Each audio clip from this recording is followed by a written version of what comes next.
Thank you all for having me. It is my pleasure. I think this was such a perfect intro, so I'm just going to dive right into it.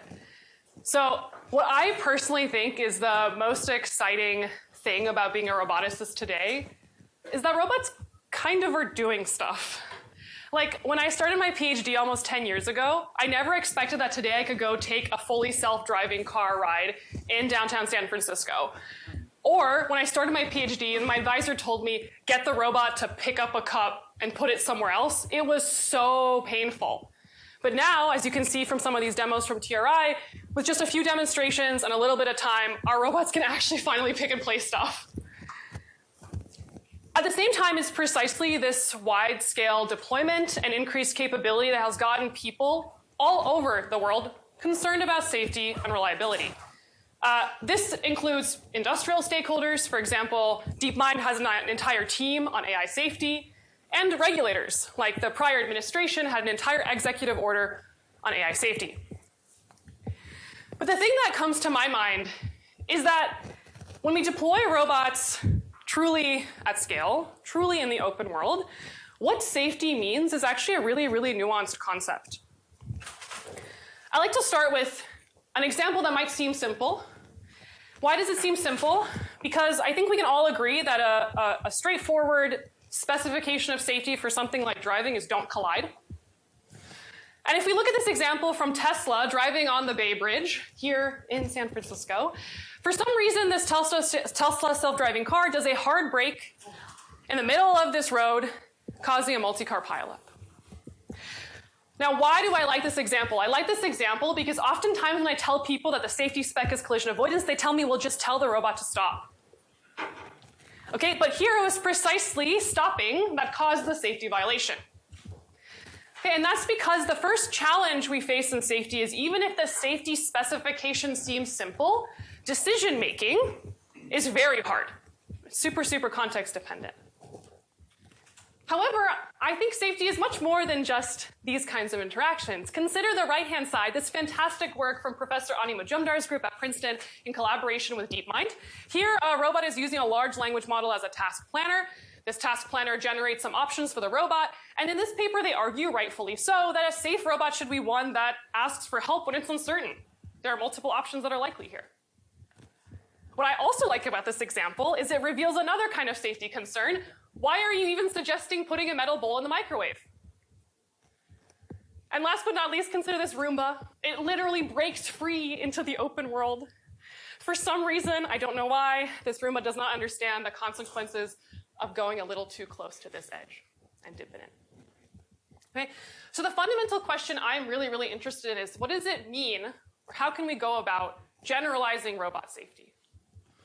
And a lot of my technical training, the way I think about these problems is sort of grounded in my prior work, thinking about robust control theory. Now, this type of safety has steadily been making progress over the past several decades. This is a very non-exhaustive list of increasingly more complex robots that are using these kinds of frameworks for safe control. Now, here, safety typically means constraint satisfaction. What I really like about this mathematical framework in theory is that it really beautifully captures something called feedback loops, essentially how the robot's actions are going to influence long-term outcomes. In addition, I particularly like how in this framework, the detection of an unsafe event is coupled with a mitigation strategy, what the robot should actually do to resolve a safety concern. However, for the longest time, this very general mathematical framework has been limited to hand-designed state representations, hand-designed dynamics, and failure states. Any student who has worked with these tools knows the pain of writing down that state space, writing down, for example, a collision checker. It's hard. It's a lot of hard work that only experts can do. At the same time, simultaneously, this other domain has been also making a lot of progress. Very broadly machine learning, but in this case, I'm gonna focus in on generative AI. My first introduction to these tools was through trajectory forecasting. Why? In trajectory forecasting, we do not know how to write down the state of what is going on in your brain. I do not know what is going on in your head, so what I can do is I can use a lot of data to maybe infer this just from the high-dimensional observations. In other words, what these models really excel at is learning latent representations of the world that I can't write down in first principles necessarily. They also are really easily guided by non-expert feedback. I'm sure all of you have given a thumbs up, thumbs down to ChatGPT and gotten it to do a better thing. You did not have to understand how GPT works, and it still did a thing that you wanted a little bit better. The problem, though, with these kinds of paradigms is oftentimes when we think about safety, we often focus on something like anomaly detection or uncertainty quantification, which are very important for thinking about the component. But they don't tell the robot what to do. So here's a really beautiful paper from yours, Marco Pavone's group. And this example I really love. So it turns out these large language models possess the capability to detect that this is a really weird scene. It's a really weird scenario to see the Cybertruck with this light post on the back. But the question remains, even though I know it's weird, what should the robot do? And so my hypothesis that my group has been exploring is, how can we systematically unite the best of both of these worlds? How can we systematically take the things we know and love from safe control and take these ideas or principles we see starting to work in generative modeling and start to generalize robot safety to the truly open world? Now, over the past 2 years, my group has done a bunch of work along these lines. We've done things just focused on these generative models used in robotics. We've done things like alignment and uncertainty quantification. We've also looked at their intersection as well. But today, my focus is going to be the following. I want to start by laying down some foundations. Let's all get on the same page with what I mean about safety more concretely. And then I'm going to talk about 2 very, very new works that just came out because I know everyone only wants the hottest stuff off the press. All right, let's just get into it here. So let's start by learning a little bit more about what I mean by safety. And to understand this, let's take a look at a running example. This is from some of my older work, in fact, in collaboration with Professor Somil Bansal here. And this was some work during my PhD where this robot is navigating through this environment, and it's using a policy that is really good at exploring. It can kind of figure out where to go to make its way towards some goal. However, this base policy, I'm going to call it, is sometimes overly optimistic and decides to cut corners in ways that lead to unsafe outcomes. So I want to use this powerful base policy. It is generally capable, but I want to minimally modify it to stay safe. And the idea from control systems we're going to use here is something called a safety filter, which is essentially a mechanism by which we can monitor any policy's output so that present actions do not result in future failure. The big trick is, how do you get it? So to construct a safety filter, you need 4 ingredients. Okay, first, you need a state space. In this low-dimensional example, it's easy. Positions, velocity, orientation. You need a dynamical systems model. This can be a discrete time or a continuous time model. It could be a high-fidelity simulator. The key is that based on what the robot does, the state evolves. And oftentimes in robust control, you'll have an additional input here, D, which sometimes is called an opponent or a disturbance, which lets us inject more robustness into the overall system. For example, robustness to another agent, or external forces, or hard-to-model aspects of the environment. Okay, last but certainly not least, we need to represent failure. And here, in this example, if I know my environment perfectly, my failure set is easy. It's going to be this subset of the state space, subset where the obstacles are. Okay, so let's actually cook up a safety filter together. I'm showing you this safety spec here one more time, this subset of the state space where the obstacles are. And the particular synthesis technique we're going to be using for computing a safety filter is something called Hamilton-Jacobi reachability. Okay, the way we're going to do this is we're going to encode the failure set in this functional form via the sign distance function. Negative means you're inside of the obstacle, positive means you're outside. And we now want to know for any initial state of the system, like I'm here, does there exist an action the robot can take so it steers clear of the failure set? And this has to be, in theory, true even despite this worst-case disturbance that I told you about earlier. Now, formally, this is a safety-critical game whose value is defined up here. For those of you who haven't seen this, don't worry too much. The most important takeaway here is intuitively, this value function remembers the closest our robot ever gets to failure under the best strategy that it can possibly take. Now, thanks to decades of progress, we can start to solve this safety game with a myriad of techniques. In a low-dimensional setting, you can use high-fidelity PDE solvers over a grid, perhaps. For high-dimensional systems, you can maybe use something like adversarial reinforcement learning or self-supervised learning. And here is this value function being computed in front of us, just so we can see how one solver might act. in the wild here. So one more time, that value function is being computed backward in time, essentially like a Bellman style update. Okay, let's take a look at what we actually end up getting. What is this safety filter? We can extract two quantities which define our safety filter. First is a safety policy. It tells us what to do. And second is a safety monitor or safe set, which tells us when do we have to start doing something to preserve safety? What is the last moment I could ever take a safe action and prevent future failure? And that's precisely the interior of this red boundary I'm showing you here.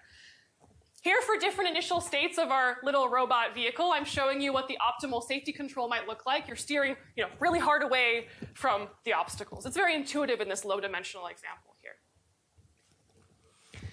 To actually do filtering, a really simple scheme you might employ looks something like this. Pick your favorite policy as long as your monitor returns greater than or equal to 0, or greater than 0 here. It says you're safe no matter what you do. If you get close to the boundary, which is the last moment at which you have an opportunity to make a safe decision before you're doomed, you have to switch to the safety policy. There are much smarter, fancier ways of doing safety filtering. I'd highly encourage you to look at these 2 review papers if you want to look for more details, but this is the simplest scheme you could possibly instantiate. All right, if we put this kind of methodology back in our running example, you'll see that safety filter right here on the upper right-hand side. That red boundary in this case is actually growing and changing as a function of the data we're observing. In this case, the data being a new occupancy map of where the obstacles are. And you can see the safety policy is preventing our kind of exploration-driven policy from taking these overly optimistic actions that might lead it to collide. Okay. This is the setup. This is the framework in which I like to think about safety. However, if you really, really look at a lot of safety papers that use these kinds of tools, you're going to see that under the hood, the majority of safety representations are collision avoidance. So here I'm picking on a lot of my own work. I'm also showing you a very non-exhaustive list of other folks in the community. And when you really stare at it, it's going to be things like distance to other agents, distance to obstacles, distance between my head and the ground. It's collision. This is a very important representation of safety, no doubt, but these are the kinds of safety concerns I'm really interested in right now. Okay, I'm really interested in things like tearing, breaking, spilling. Okay, so what's holding us back? Why can't we solve safety problems for these kinds of representations? Well, for this, we have to go back to our 4 ingredients for safety and start doing a little introspection. So I hope all of you are awake. We're going to do a little quiz now. All right, so here is an example. This is a robot manipulator in my lab. There's a bag of Skittles, and it is opened. If my robot happens to do something like this, grab it from the bottom and pull up, we see this spill failure happen. Time for the quiz. If you had to model a state space, what would you put in your state space? Feel free to call it out. Whether the bag is open, okay, nice. Anything else? Which end of the bag is open? Yep, other things.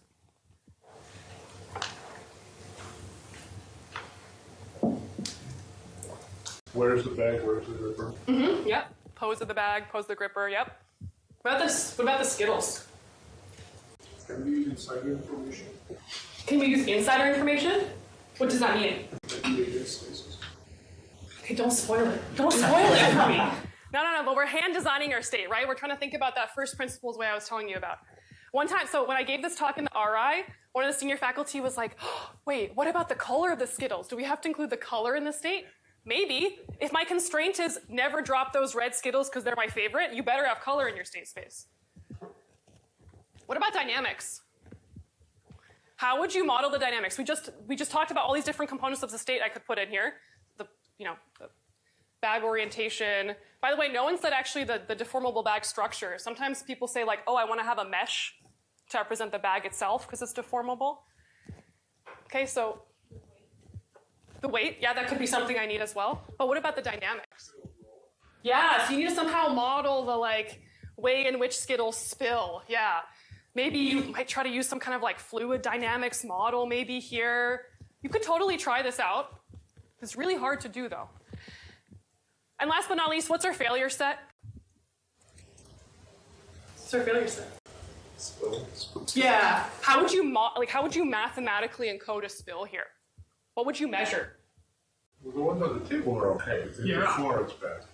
Well, in this case, good, I like that, I like that. This is a totally legit safety spec that is personalized to you. Some people would not eat it off the table. Our tables in our lab are kind of dirty, so maybe kind of similar to the ground in that case. But in this case, the safety spec is don't spill out of the bag. But for this, right, when the Skittles are inside the bag, you don't even know where they are in the bag, so how can you measure the distance between the Skittle and the table? That's tough. Okay, so I would love to solve this problem, but the question is, how do I go beyond collision avoidance? As soon as I start thinking about these problems, it just starts to feel intractable. And what we all just discovered together is essentially we need to somehow go beyond these hand-designed state and dynamics representations because they are simply really, really hard to scale. And this is where we're going to take our first really big leap. Okay, we're going to go from all of these foundations all the way over here. And we're going to talk about how to generalize our safety principles, okay? So here, it might seem like all hope is lost. It might seem like, man, we don't know how to write down state or failure. But there is one thing going for us, which is that failure is observable from high-dimensional observations. If I show you this image, you say, yep, there's definitely those Skittles on the table. The problem, though, is that to do control, to do planning, I need to predict if the robot's actions are going to lead to this spill. Once I'm seeing the spill, it's too late. It's too late. And so this is where we had an idea where we said, okay, what if we start taking all those control theoretic tools, we start doing safe control directly in the latent space, learned by these very modern generative world models. And I'm going to go into these details in a second here. Okay, at a very high level, it's going to mathematically look not too difficult. But that's how it always looks when you look at math. Before we had this state space X, we had our dynamics model, and our failure set was a subset. Now we just made everything Z, latent space Z. Now, if we dig a little bit deeper here, this is what we had before. These were states. We have this complex collision checker. We had our simulator or our first principles model. Now, the equivalent of each of these models looks something like this. Our state space is going to be an embedding of, in theory, a history of observations, for example, like images. Our failure specification is now simply a classifier on the embedding state. It's telling us, does this look like a failure? And then our world model is going to be our dynamics. And let's first talk about what this really is. So if I want to build a world model, this is essentially like a system ID problem. It's a very, very hard problem, but here's how they kind of work in this modern paradigm. I give you a data set of observation and action pairs. The observations throughout this part of the talk are going to be proprioception data for the robot, plus the wrist camera and the third-person camera that watches the scene. And then we have the actions here, which are going to be delta and effector poses. Given this data set, I'm going to train the following model. I'm going to first train an encoder, which is going to map observations to some posterior latent state, ZT. And then given this, I'm now going to train a dynamics model, which is going to predict how our current latent state and this corresponding action transition to the next latent state, Z hat, T plus 1. And since we know the true next observation in our data set, what we can do is we can train our model with a variety of self-supervised losses, such as reconstruction or teacher forcing, when we're trying to make sure the model is predicting or is imagining the next latent state correctly. I am not innovating on these models, by the way, here. We are building on really fantastic work from the model-based RL community and from the generative modeling community. Specifically, the two works we build on are at the top there, that's an older paper called Dreamer. At the bottom, this is a very new paper from Laryl Pinto and Yamakun's group called Dino World Model. And these are really nice modeling paradigms for getting this kind of structured model. But there's much to be innovated on this as well, if you're curious. Okay, we have two ingredients, state dynamics. What about our safety spec? Okay, well, recall how I said that failures are observable. This means that I can just look at my data set and I could do something like label, okay, is the robot already in failure or not in these observations? Okay, so on the left-hand side, we're good. On the right-hand side, the Skittles are already visible, so that means I'm already doomed. We can encode each of these observations into our latent state, and now our safety spec problem becomes a classification problem on this latent state. I'm not going to show you the details of the actual loss function. You can take a look at the paper, but intuitively, here's what it does. Essentially, you're penalizing latent states corresponding to observations in the failure set from being labeled positive, and vice versa. Why? Because if we go back to our reachability formulation, we remember that the way we were encoding failure was via that sub-zero level set of this sign distance function L here. Okay, so we need any latent state that returns negative is going to be in our failure. Okay, great. We have state, we have dynamics. We know our failure. Let's compute a safety filter in latent state space. This is formally the optimization problem we have to solve here.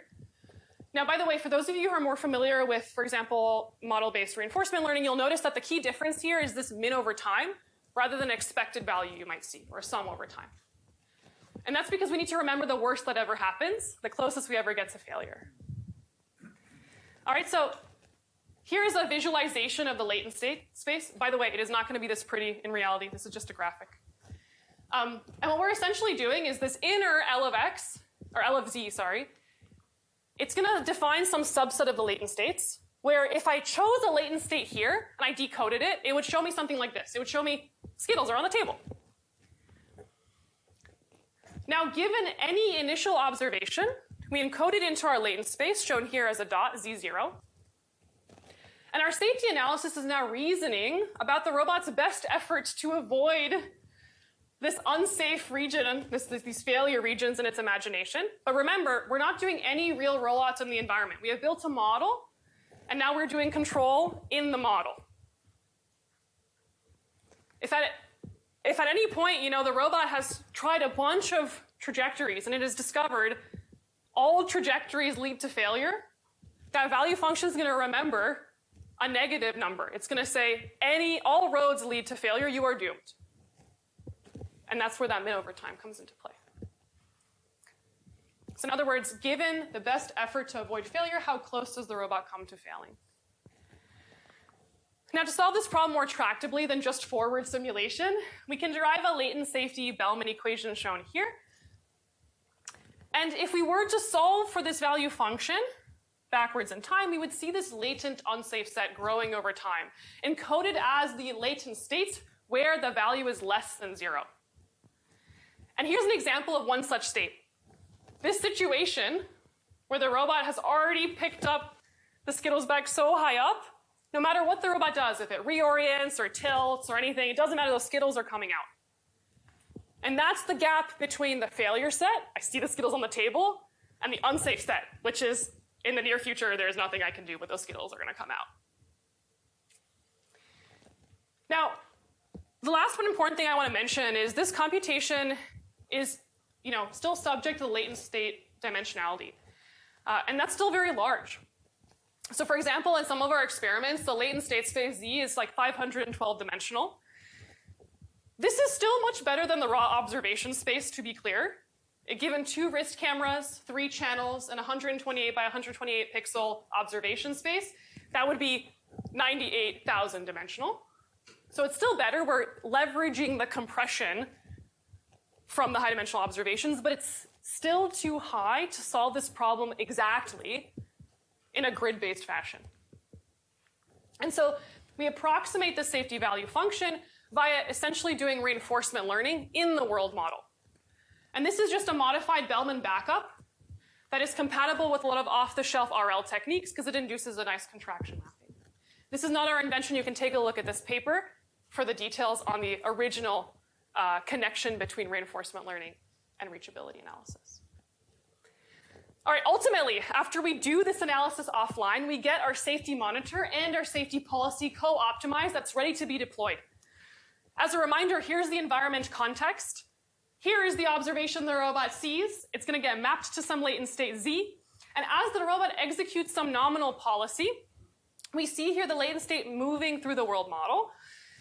At some time ZT, though, our safety monitor detects that if the robot continued along that nominal policy, it would be doomed to fail. And this is where we take over. We do that filtering technique, and we say, nope, you have to now apply that safety strategy instead. Okay, we have to do a sanity check, though. We've done a lot of approximations. How close does latent safety get to a privileged safety? So here what we do is we do a computation on a benchmark safe control task. This is all of our favorite tasks in safe control. It's a Dubin's car 3D model. It only controls the angular velocity. And there's this circle in the middle of the state space, which is the failure set. Our latent model sees these observations, images plus the heading of the robot. By the way, you might ask why heading. So the image resolution we pass into our world model is like 128 by 128. So actually the robot becomes a point in the pixel space. So it's really hard to tell what the orientation is. If you had a higher fidelity representation of the image, maybe you wouldn't need that data. All right, the data set is 2,000 random trajectories of the robot moving around. Our world model is just an off-the-shelf dreamer model. That's a recurrent state space model. And our failure classifier is trained on the same labeled data as our world model. Okay, here I'm showing you, on the left-hand side, the ground truth failure set inside of that dashed line. And in the center on the right-hand side, I'm showing you the ground truth unsafe set for two headings of the Dubin's car. Theta equals 0 is pointing like this. Theta equals pi over 2 is pointing like this. And this is ground truth in the sense that we compute it via a super, super high fidelity grid-based solver. If I give a reinforcement learning based solver the privileged state and access to the ground truth dynamics, this is how close we get to approximating the unsafe set. Okay, so you can think of this as any error is coming exclusively from RL approximation, but not from the representation of the problem.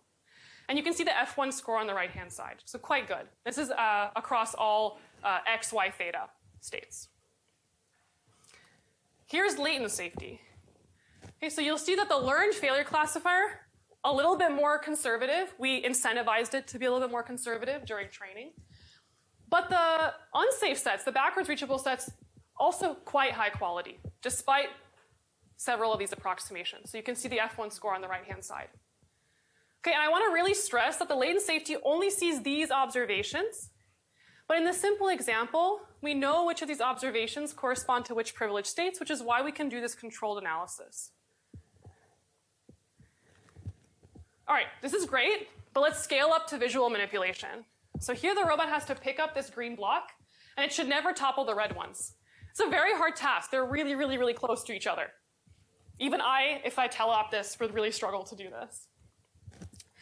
Now, the nice thing about this problem is that as a stakeholder, I can easily identify what the failure set is.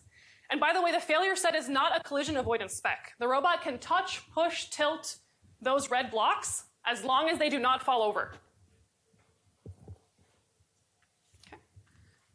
So let's see how our safety filter, how our models perform when we give them a known unsafe observation sequence and action sequence. So here is that video I just showed you, but like timestamped like this. And I'm going to show you what both the failure classifier and the value function say over this trajectory.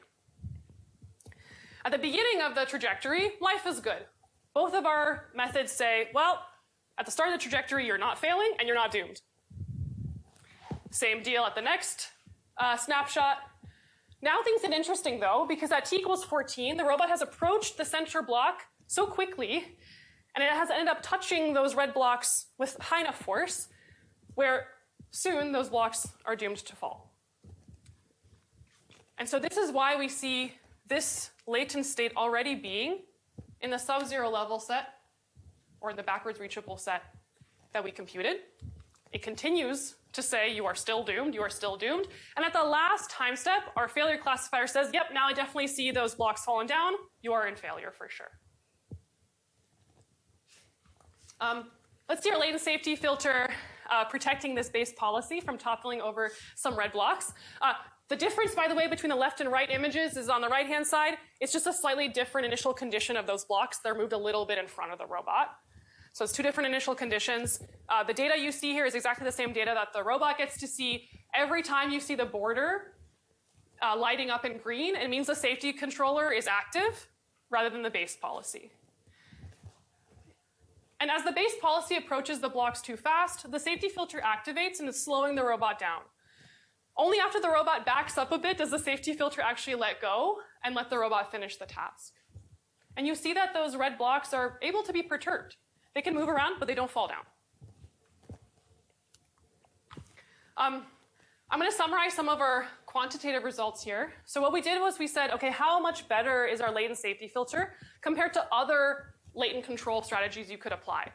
So all of these methods use the same exact world model, same exact data, nothing is different. The only difference is the objective. So the top, baseline dreamer, has soft constraints. You're kind of co-optimizing, grabbing the block and not toppling over the red blocks. The middle one is a constrained MDP formulation. You can think of this kind of like an empirical risk of violating a constraint, and then ours is this safety policy, which shields. And you'll see that across the successes, violations, and incompletion rates, ours is not perfect. We still fail 20% of the time. It's a really, really hard task to do. But what you'll see is that this balance between success and failure is a little bit better than if you were, for example, tuning a risk threshold, which is really sensitive. Tiny change in the risk threshold, huge performance difference, those middle two rows. And tuning rewards, I'm sure as all of you know, it's quite difficult to actually really, really find that sweet spot. And that's what the first line is showing. Okay, but the ultimate test is going to be in hardware. Let's see if this actually works. In hardware, we're going to return to our Skittles example. This is the data the robot gets to see. Third-person camera, it's like right here, looking like this. And the wrist camera. Let's watch one more time. So my student here is going to be teleoperating this robot. And here we see that failure we saw from before, where if my student happens to choose this wrong grasp, all the Skittles come flying out. For world model training, we use 1,300 trajectories collected on the robot. Of these, 80% are random. So my student just samples from a Gaussian and just lets the robot bumble around. 10% of them are explicit safe demonstrations, where my student was showing how to pick up a bag from the top. And then 10% of them are explicitly unsafe, where a spill is induced by my student. Why do we have to have this data? Well, the model can't predict what it hasn't seen. Okay, given our trained failure classifier on this data, we compute offline this backwards reachable set in the world model via that process we saw before. And then we can deploy. Okay, on the left-hand side, you're going to see that when my student chooses to grasp from the top of the open bag, life is really good. You see that boundary, green boundary, is never showing up. That means he's fully in control the entire time. But in the middle, what he's going to do now is he's going to grab the bottom of the bag and start to shake side to side. As he shakes, you see that occasionally that green light is flagging, and it's because the filter is slowing him down, because it knows that if he shakes too hard, the Skittles will come out. Last but not least, if he grabs the bottom and pulls up really sharply, it completely overrides his commands. I also want to show you a continuous, like an uncut version of this. If you're ever in Pittsburgh, please come to my lab. You can mess around with this. It's a lot of fun. So once again, I'm showing you that robot POV on the top, and then on the bottom, I'm showing you the value of the next state, assuming I executed the teleoperator's actions. So the value is really good at the beginning. It's positive. Teleoperator's doing a good job. When he starts to shake, you start getting close to that boundary. You're getting to a danger zone, and that's why the safety filter has to kick in. Then when he grabs the bottom and pulls up, you're going to see that value drop really, really, really sharply. Because if we continue to pull up, we would definitely be doomed. The next thing I did was I bought all the Skittles I could find in the Pittsburgh neighborhood. And I gave them to my student to say, okay, does it work with other Skittles? So remember, we only trained on the red Skittles. We deployed here with sour, wild berry, and smoothie Skittles. It generalizes. We tried to change the background. It also works. This is an in-distribution orientation, but it also works out. I'm not going to cover another example here that you can take a look at our paper. We can take the same exact filter because it is policy agnostic. And instead of shielding a teleoperator, you can shield any other policy. So we shielded, for example, a diffusion policy that was pre-trained. And we also find that it decreases the percentage of the Skittles that are spilled. But what I want to quickly show you guys is some dirty laundry. So this is not perfect. Again, it is learning-based. We we are just beginning to understand the limits of these components and how they work together. This existence proof is exciting, though. Some of the failures we've seen that are quite interesting are the following. This is an observability issue on the left-hand side. If you rotate the Skittles bag 180 degrees, and so the opening is not observable by either the wrist camera or the third-person camera, the filter is like, yeah, it's a closed bag, you're good to go. And that's why it doesn't override. Okay, on the right-hand side, I bought my students some peanut M&Ms. Peanut M&Ms are much heavier than Skittles. In fact, I didn't appreciate all the different bag types, by the way, before this project. Peanut M&Ms come in a papery bag. Skittles come in a plasticky bag. Very different dynamics. Since we only trained on Skittles, if we put the M&Ms bag down, the filter is not reliable. It's overly optimistic and fails to protect the robot. Maybe this would go away with more data. I don't know. But for this particular setting, we didn't find this generalization across dynamics, which is not too surprising. Well, sorry, Yes, please. Can I ask a question? I mean, but the information that it's using is just visual information. Where one end of the bag has sort of a look up and open end of the bag, and the other end doesn't. Why should whether the M&Ms are heavier or the bag is more papery really make any difference? Because the value function depends on the dynamics prediction. And you can't accurately predict the dynamics of this bag that's aggressively out of distribution. So the model...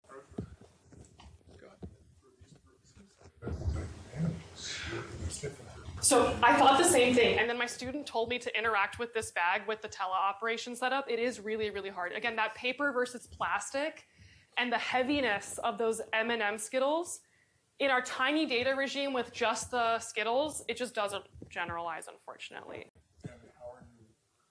And how does it? Mm-hmm. And the way you're not sensing, are you sensing forces? No, maybe implicitly it's weak in some of the perception, but exactly, yeah. Yeah, okay. Yeah, so again, it's hard here, by the way, to disentangle. Is it an observability problem? Like maybe we need more sensors. Is it a dynamics modeling? Like it's really hard to disentangle this. We recently were trying to diagnose if it could also be the visual differences, like the text M&M looks different than Skittles. So we looked at like, so for example, the model we use here uses dyno encodings. We looked at the top 3 PCA dimensions of the dyno embeddings to see if they're similar. They look pretty similar. Maybe it's some higher order PCA components that matter a lot. I don't know yet. It's really hard to diagnose this. And if anyone has thoughts or would like to work on this, please let me know because I'm very curious about understanding the limits. Yes? Reachability and kind of uncertainty, as you said earlier. Can you do one thing where you can online estimate the uncertainty of the dynamics because you have a world model and you can see what's happening? And maybe that would help with some correction. It's not foolproof, but it might help with some. Yes, we're working towards a Coral paper that shows. No, don't apologize. This is great. I had the same exact question as soon as we saw this. So, yeah, we're thinking of how to inject or model uncertainty. If you do it carefully, it can help a lot with the robustness. We're not 100% there yet. I think there's many smarter ways we can do it. We have just one attempt at the problem. Yeah.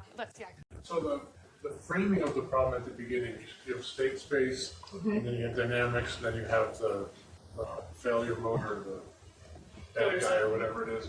I'm thinking about a very specific problem from the real world. Yeah. You have a mobile robot, you're trying to deploy it. We want it to be safe. Safe means don't fall down the stairs or insidiously an escalator, right? Because you don't see the escalator, you don't see the stairs until you're on it. The problem is mislocalization. So you have the state space, I'm moving from one to the other. How do you represent that in this framework? Because if you start off mislocalized, the whole framework goes out the window. Yeah, maybe the current thing we're exploring, which is maybe part of your question, is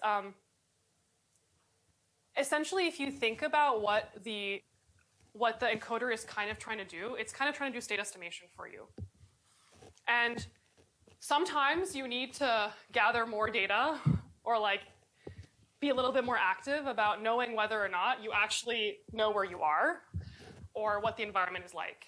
And so we've been thinking a little bit about what does it mean to do kind of like active exploration in these world models to get a better sense or a more confident sense of exactly where you are, so then you can do safe control.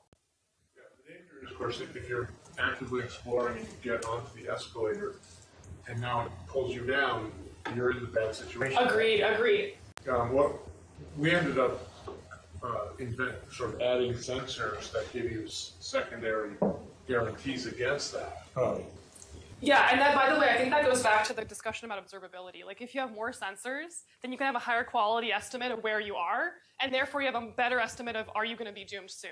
And so I think we have other directions we're thinking about how to essentially use better other sensors to get a better, more accurate representation of if you're going to be failing or not. There was a question in the back as well. Yeah. I was just wondering, during data collection, did you change the orientation of the bag?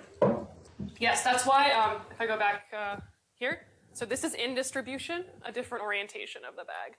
But we never, like, the full 180 tilt, you just literally can't see the opening, so like you don't exactly know how to interact with it. Oh. If you say you just train an imitation learning pipeline where you only show demonstration with the correct grasp, Yeah.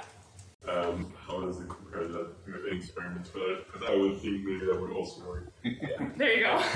So I didn't go into these details for the sake of time. You can take a look at the paper. Essentially, if you just train it on safe data, the policy is overly optimistic. Yeah. So your spill percentage is much higher. Again, in theory, if you collect enough data, you could eventually get there. But if you have trained imitation-based policies, I don't know if you have, you know that it's non-trivial to get them to actually be really reliable. Yes? I had a question about data collection also, like with the 1300 random orientations, was your PhD student like manually doing all of those, or was that like No. So remember, 80% were random. The way that we got this data was from sampling from a Gaussian in the action space and then just executing it. So 1,000 trajectories were random.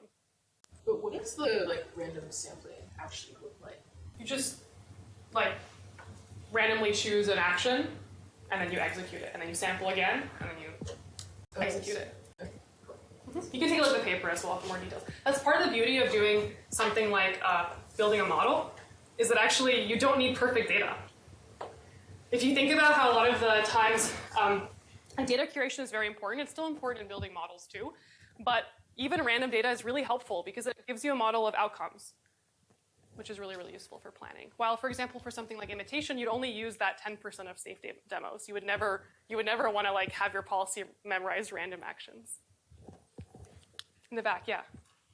Where the model was focusing throughout the duration of its action. Like, was it looking for like, oh, is this like a white edge, or like, how was it actually going for that? So in general, model interpretability is very hard. That's what I mentioned earlier, where like you can look at the let's say top 3 PCA dimensions of the encoded images as a proxy. So for example, if you look at this in our case, you'll see things like the model has learned to segment out essentially the bag from the background. It knows that the gripper is different from the bag. So it has some notion of like instance segmentation, but I don't claim to actually fully be able to interpret the model's understanding. Yes? What are the pros and cons of this method versus using like imitation learning from an expert demonstration? Yeah, so as I just mentioned, I think that there's nothing wrong with using imitation. In fact, that's a great way to get a base policy to do something generally capable, like I mentioned at the very beginning of my talk. I think there's 2 things that are really helpful. One is from a data perspective. When you train an imitation policy, you're actually throwing out a lot of data usually. What you'll do is you'll like collect some data for the policy, expert data, and you train the policy, you do some rollouts. Those rollouts, by the way, you never end up looking at again. You just look at them for eval. Then you see that your policy kind of sucks, so you collect more data. Then you put it back into your policy, and you keep doing this. And you end up using a tiny fraction of your data set for the actual policy. What if you used all that data, you just shoved it into a world model, because that model doesn't care about the quality, it just wants diversity, to learn how to predict outcomes of what's going to happen next. So I think it's a really nice complementary way of using all that data you're generating to building a better understanding of the world. And the second thing that this is really helpful for is that, again, in my students' experience, it is very hard to actually get these imitation-based policies to do the right thing. And so this is an additional layer you can have on top of this, where you can try your hardest to get recovery behaviors and have the base imitation policy do the right thing, but you have this extra sanity check at the output that just makes sure that these hard to model, hard to encode constraints are actually enforced. Yes? So 2 questions. First one, for the very long page slide. Yeah. Is there a way for the robot to look, or for the sensor to look at the bag, or maybe touch the bag a little bit, and then realize that maybe you shouldn't pick it up? This is unsure. That's the first question. Second question, who ate the Skittles? Oh, okay. So first question, yes, so this is related to some of the directions we're trying out in the lab now. Basically some active perception. Like you need to model that. It is hard to do though, but there's things one should do. Is there like a OD detection, like you just before you do anything, you just realize I haven't seen this before? Oh, our Coral work will give you some answer.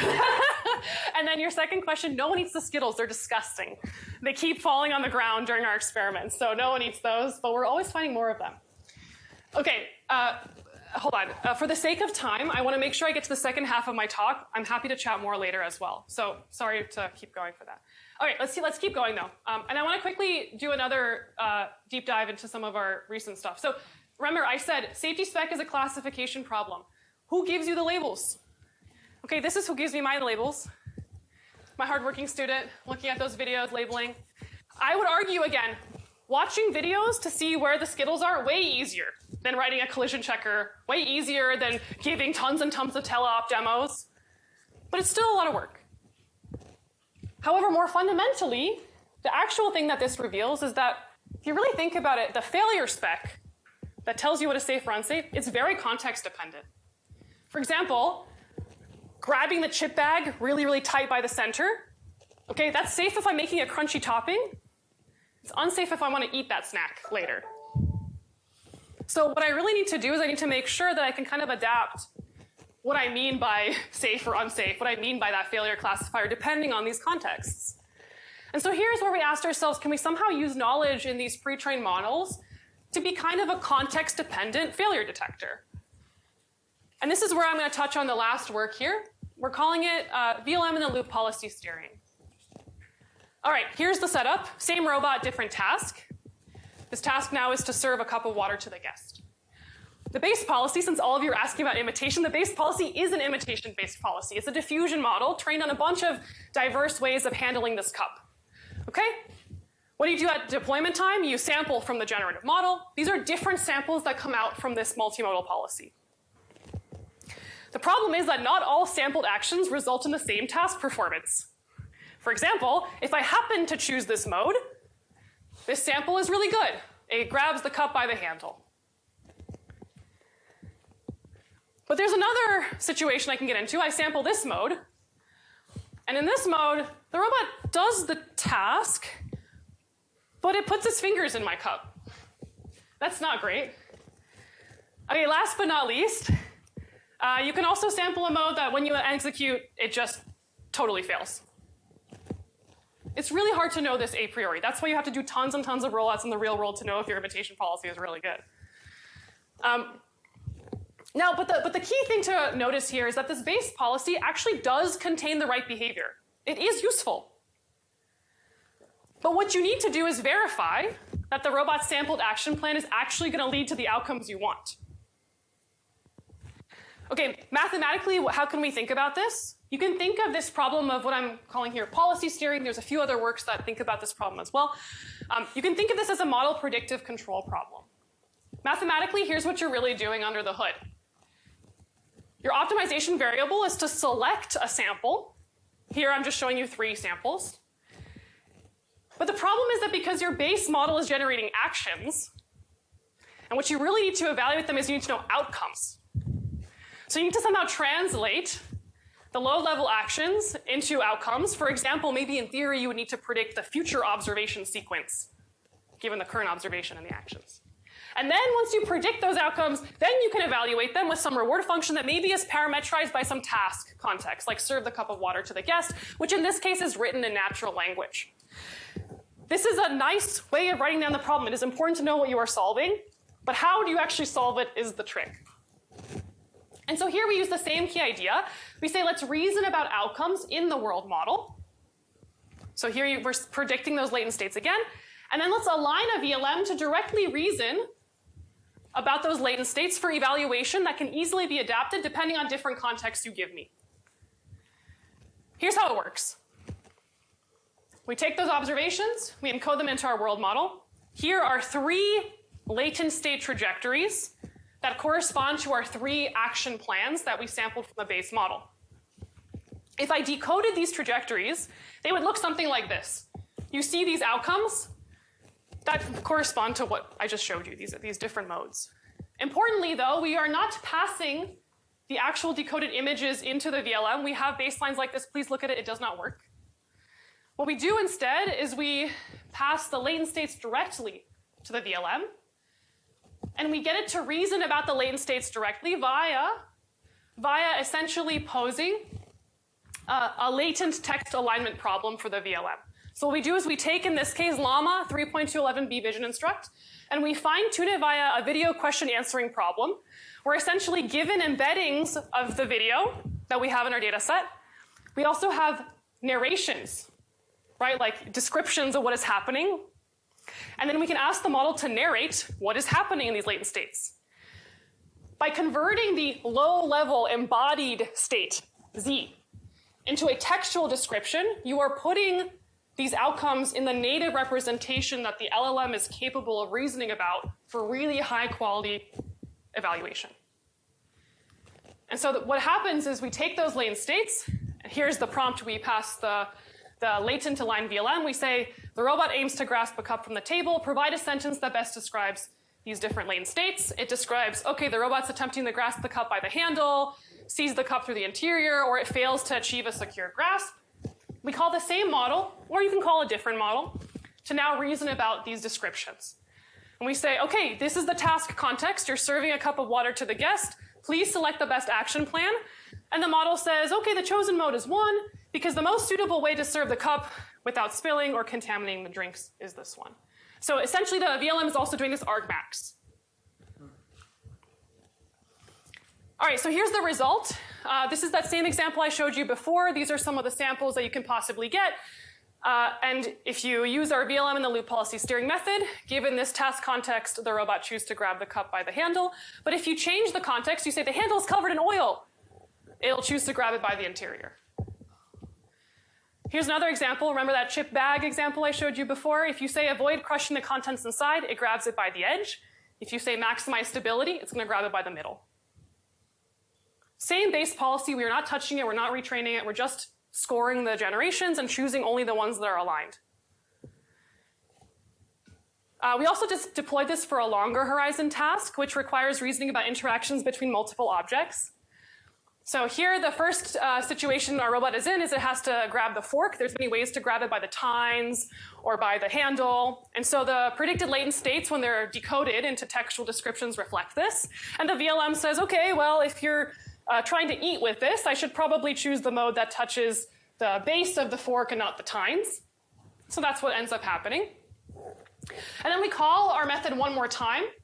We say, okay, what can happen next? And it says, okay, the robot can drop the fork outside the bowl. It can fail to place it in the bowl. Or maybe you can release the fork inside the bowl. That's good. That's the one I want. And then the model chooses that one. It's not fast enough to run like real time. We benchmarked it. It takes about 3.7 seconds to call this. You can maybe get it faster with distillation techniques, quantization, whatever you want. But this is more of like a high-level way of steering it. It's an interesting question to ask, like, when should you stop to think? That's a really cool question that a lot of LLM folks are thinking about. I think it'll have a non-trivial implication in embodied AI too. But this is what we've kind of seen. Now, one question you might ask is, what's the benefit of this two-stage pipeline? First, predicting with the world model, and then describing with the aligned VLM. And we actually tried this. So here we have this one baseline. This is the same exact Llama model, fine-tuned on the same exact observation data. And this model takes as input the future action sequence, the current observation, and has to generate a textual description of what's going to happen in the future, end to end. There's no intermediate latent state translation. And we find that this end-to-end model, given the same exact data set, really struggles to have high-quality task descriptions. It's too imprecise. If you take a look at why, so here's an example. This is from the cup and the bag task. These are the images, ground truth images that happen during execution. Here's what our method, which remember has to first predict the latent state and then describe it. These are the descriptions that our method has. Okay, it says something like, the robot seizes the cup through the interior or by the middle. If you ask the end-to-end VLM model with the same training data set, it struggles to capture really accurate motion details. It says things like, oh, it grabs the mug by the handle or by the corner. Again, maybe given more data it would work, but assuming the same exact training set, you can get a much higher quality understanding of the world by first having the world model, which is good at embodied reasoning, give you the predicted embodied outcomes, and then the LLM for just translation. Okay, so we've ended the deep dive. I have 1 minute for questions, which I'm excited to take. I'm just going to quickly wrap up here. There's much, much more to be done. These are just the first steps towards how we can kind of systematically unite the things that we know and love, underlie sequential decision making, i.e. control, with some of these modern models to scale us up into the open world. I want to say a really big thank you to my students and my funders, without whom this would not be possible. And with that, I'm really excited to take your questions. Thank you.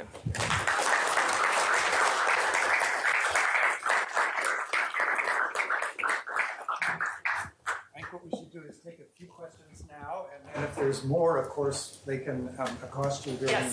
the Yes. So, Questions. I saw some questions earlier, so we can return. Yes. So when you implement the LLM, like kind of prompt the different steps for the robot to do, is the LLM also getting the inputs from the videos that the robot has? So our approach only gets the latent state predictions. We have baselines in the paper that get the decoded images. Actually, I'll just show you really quick. So this is just a screenshot from the paper. So VLM image and VLM image oracle are both models that take as input images. Actually, they're both GPT-4o.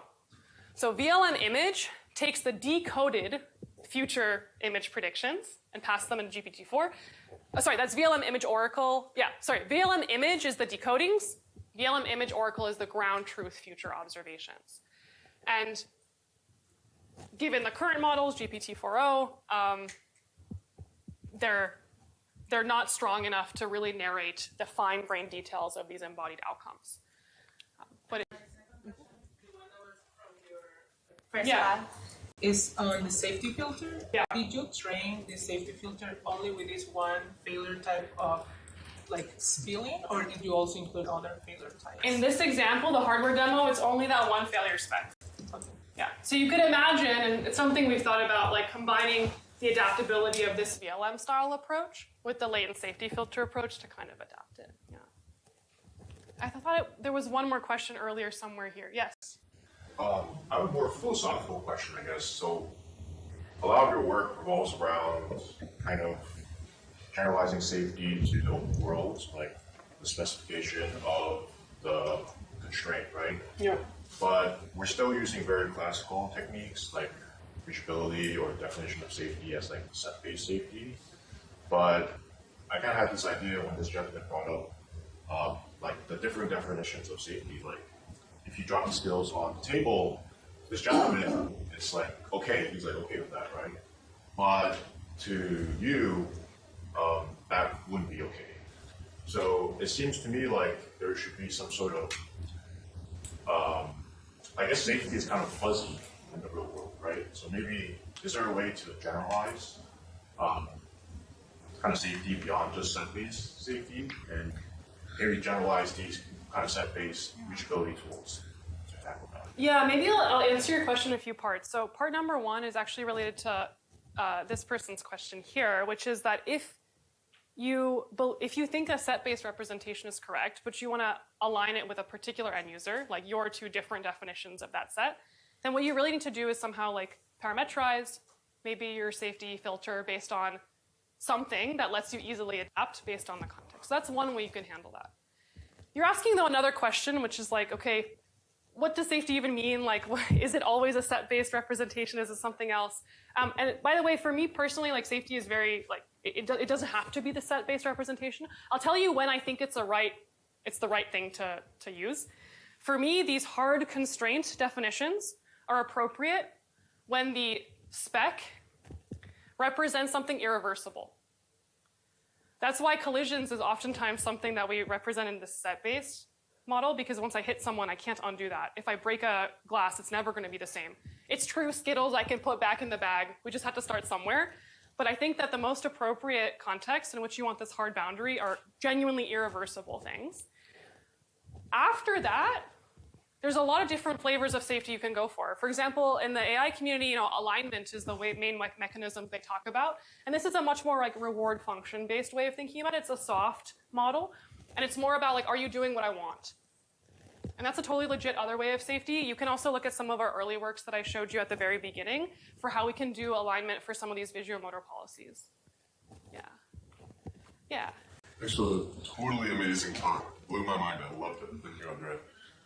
So my question has to do with how much data did you have to hand label with the latent codes with narrations in order to align the normal model? What's the volume of data we're talking about? That's a good question. Okay, I am not going to give you the accurate number because I can't recall it exactly. If you take a look at the paper, I think it was a few hundred trajectories. Okay. Yeah, I think it was on the order of like 700, 800. But please check the paper for the details. Follow up on that, how much kind of iteration, trial and error did it take to figure out what was important to narrate in the human narrations? Oh, that's a good question. That's a good question. Honestly, my PhD student is probably much more qualified to answer that than me because she's the expert there. I think my intuition is something like this. So she was the one who did the narrations. We didn't use, for example, like a video narration tool that you could imagine scaling this up to do. If you're using a video narration tool, though, you need to now ask this question, how do you get the automated tool to narrate at the right granularity? For her, she kind of knew that, like, what the level of granularity should be because she's like a task designer. And so she knew that, for example, grasp poses matter a lot. But I think that your question is revealing a really interesting thing if you really want to scale this up. And I actually don't know how I would do it off the top of my head, but maybe we should work together and figure it out. I love that question. That's a good one. Yeah, in the back.